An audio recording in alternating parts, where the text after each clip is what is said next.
నేనున్నానుగా.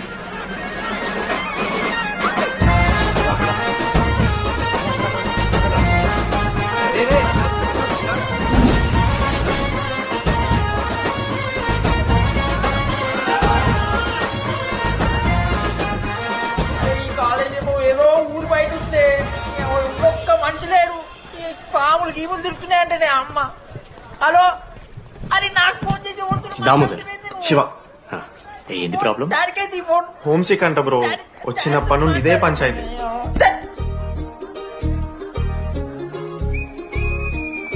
బ్రో మీరు వెళ్ళిపోతున్నారా bro? Please bro, 10 రోజులు ఉంటే అలవాటు అయిపోతుంది. ప్లేస్మెంట్ వచ్చాక ఫ్యూచర్ బాగుంటుంది. వద్దు బ్రో, లైఫ్ జర్నీ అవసరమే లేదు బ్రో. చిచ్చి అట్లా ఎందుకంట బ్రో? అంటే మీరు వెళ్ళిపోతే ఆ బెడ్ నేను తీసుకుందామని. బిడ్డ అంటే కిటికీ పక్కనే ఉంది, నైస్ వెంటిలేషన్, ఫ్యాన్ గాలి కూడా డైరెక్ట్ కొడుతుంది. బాగా సెట్ చేసుకున్నాం బ్రో బెడ్.